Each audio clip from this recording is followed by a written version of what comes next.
Hi guys, nandito na tayo, magluluto na naman tayo. Ito guys, i-prepare ko na to. Ayan na.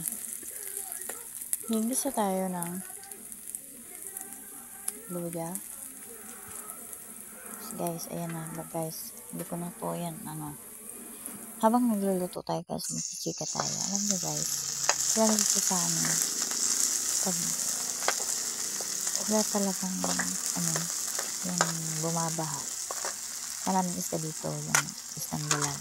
Maliliit, so, ang ginagawa ko po is, nilinisan ko, then, pagkatapos, nilagay ko sa rep.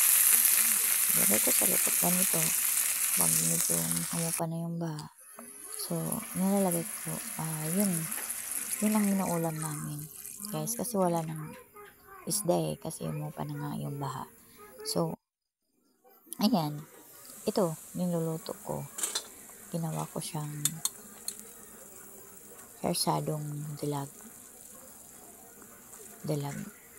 Hersadong dalag po. So, medyo anuhan ko po kasi pag nasa rip na po talaga medyo matabang na kaya pinipirito ko, tapos binigisa ko. Tapos, yun. Diskartehan ko na lang kung paano lutuin para makain ng mga bata at hindi siya masayang. Kasi guys, ang hirap ng buhay ngayon. Talagang kailangan natin magtipid. So, kailangan natin mag-imbento kung ano-ano na lang. Basta makain lang, okay na.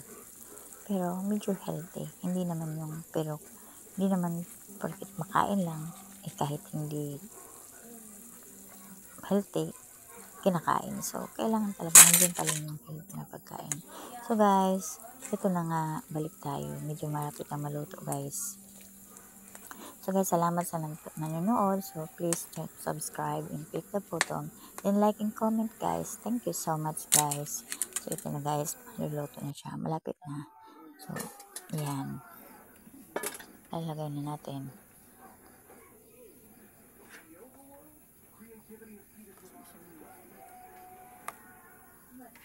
Ayan na. So, kain na kami, guys. Thank you for watching.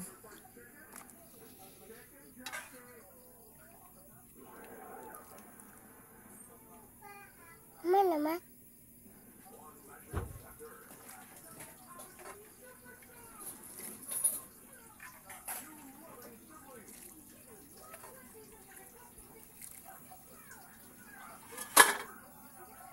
Ayan na, guys. Malapit na kain to. Thank you sa panonood ulit.